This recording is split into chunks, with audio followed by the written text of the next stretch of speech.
Kenen te sanotte minun olevan? Jeesus kysyi kerran hänen seuraajiltaan. Kenen te sanotte minun olevan?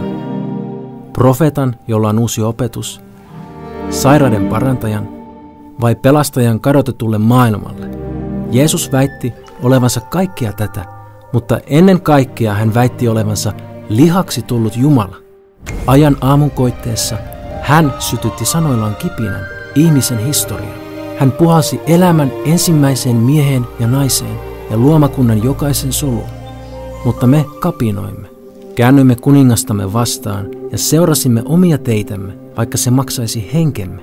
Syntimme myrkytti hänen täydellisen luomakuntansa, antaen tilaa sairaudelle, epäoikeudenmukaisuudelle ja kuolemalle. Synti erotti meidät toisistamme ja Jumalasta.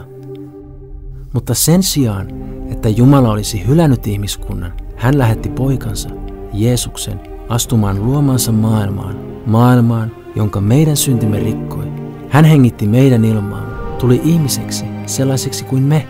Hän eli täydellisen elämän, jonka Jumala tarkoitti meidän elämän, ja kutsui meidät parannukseen synneistämme, seuraamaan häntä uskossa. Toiset uskoivat hänen sanansa ja tunnustivat hänet kuninkaaksi. Toiset kielsivät hänet. He kruunasivat hänet orjan tappuroilla ja murhasivat hänet. He hylkäsivät hänet, ja niin teimme mekin, mutta Jumalalla oli suunnitelma.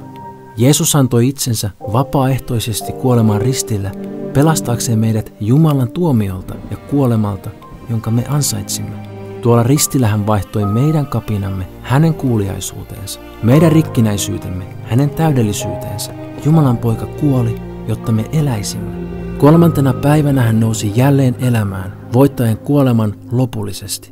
Ja nyt hän istuu taivaan valtaistuimella ja tarjoaa elämää Pyhän Hengen kautta kaikille, jotka tekevät parannuksen ja luottavat häneen.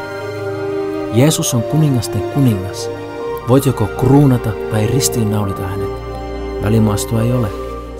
Kukaan ei tule koskaan kysymään sinulta tärkeämpää kysymystä kuin sen, jonka Jeesus kysyi. Kenen sinä sanot minun olevan?